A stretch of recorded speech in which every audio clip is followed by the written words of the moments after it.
गेल्या काही वर्षापासून शेतीमध्ये रासायनिक खतांचा कीटकनाशकांचा वापर मोठ्या प्रमाणात केला जात आहे आणि याचा थेट परिणाम आपल्या आरोग्यावर सुद्धा होताना पाहायला मिळत आहे। त्यामुळे अनेक लोक सेंद्रिय उत्पन्नाकडे वळाल्याचं पाहायला मिळत आहेत। अनेक नागरिक सेंद्रिय भाजीपाला फळांची खरेदी करताना पाहायला मिळत आहेत।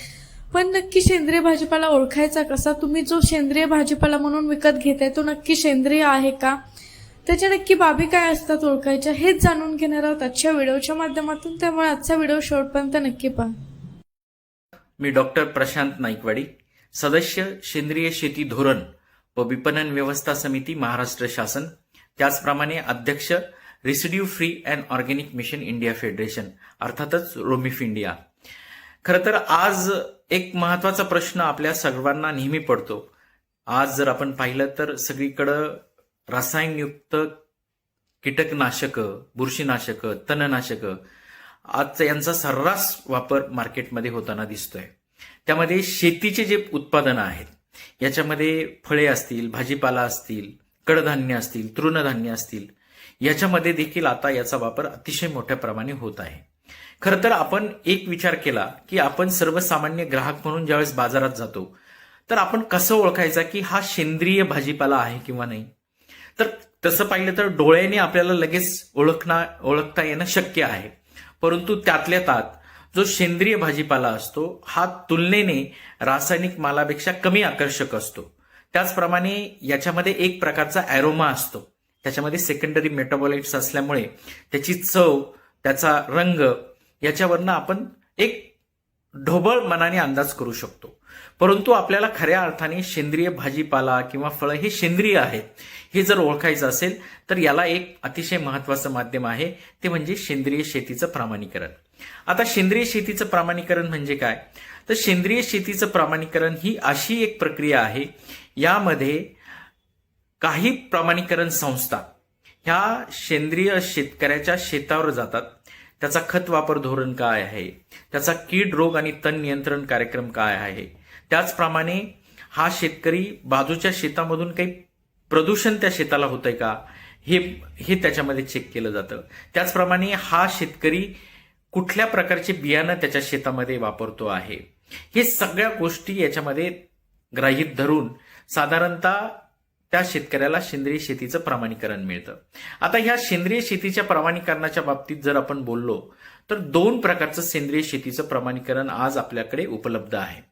एक, ज्या शेतकऱ्यांना त्यांचा माल निर्यात करायचा आहे, दुसऱ्या देशामध्ये पाठवायचा आहे, अशा शेतकऱ्यांसाठी देशाचा सेंद्रिय शेतीचा राष्ट्रीय कार्यक्रम आहे।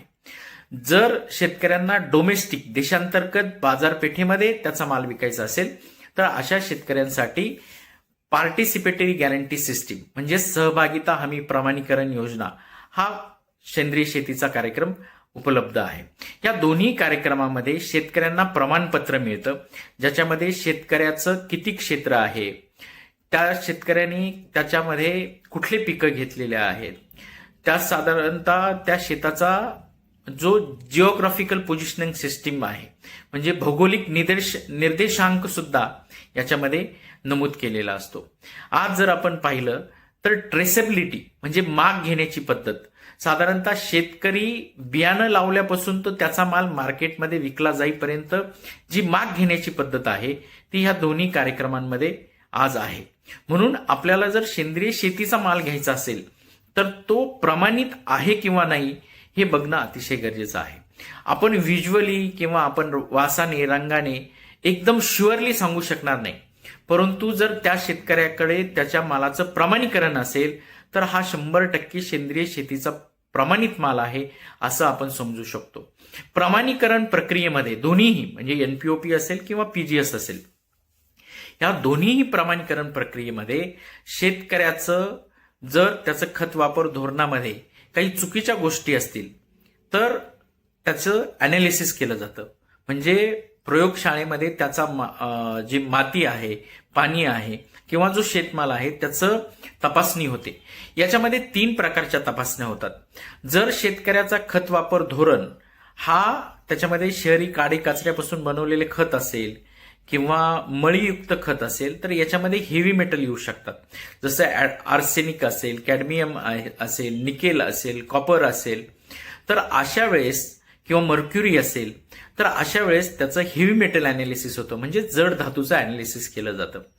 जर शेतकऱ्यांनी काही कीटकनाशकं वापरलेली असतील तर त्या शेतकऱ्याचं कीटक म्हणजे 277 आयपॅडाने आता नवीन नियमानुसार 277 रासायनिक कीटकनाशकं, बुरशीनाशकं आणि तणनाशकांच्या अवशेषांचं प्रयोगशाळेमध्ये तपासणी होते.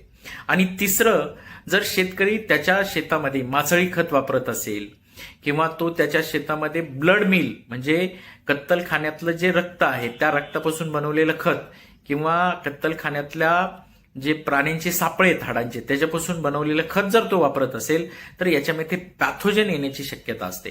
मग याच्यामध्ये इकोलाई आहे, सिगेला आहे, क्लस्ट्रिडियम आहे, वेगवेगळ्या प्रकारचे जे पॅथोजन आहे, जसं आपण कोरोना पॅथोजन आता सगळ्यांना माहिती आहे तसे पॅथोजन येऊ शकतात आणि याचं इन्फेक्शन जे आहे आपण जो भाजीपाला खातो, फळं खातो याच्यातून होऊ शकतो. म्हणून आपल्याला सेंद्रिय शेतमाल जर आपल्याला विकत घ्यायचा असेल तर प्रामुख्याने तो प्रमाणित आहे किंवा नाही हे बघणं अतिशय महत्वाचं आहे. व्हिज्युअली आपण काही अंशी ते पारखू शकतो, म्हणजे की जसा तुलनेने म्हणजे रसायन वापरलेला जो माल आहे त्याच्या तुलनेने सेंद्रिय माल हा कमी आकर्षक असतो किंवा त्याला थोडी माती लागलेली असते, त्याचा वास चांगला असतो, अॅरोमा चांगला असतो, त्याची साईज ही छोटी असते. परंतु आपल्याला जर 100% हमी हवी असेल तर आपल्याला सेंद्रिय माल घेताना तो प्रमाणित आहे किंवा नाही हे बघणं अतिशय गरजेचं आहे. त्यामुळे यापुढे सेंद्रिय उत्पादनांची खरेदी करत असताना या बाबी नक्की तपासून बघा. न्यूज 18 लोकल, पूजा पाटील, पिंपरी चिंचवड, पुणे.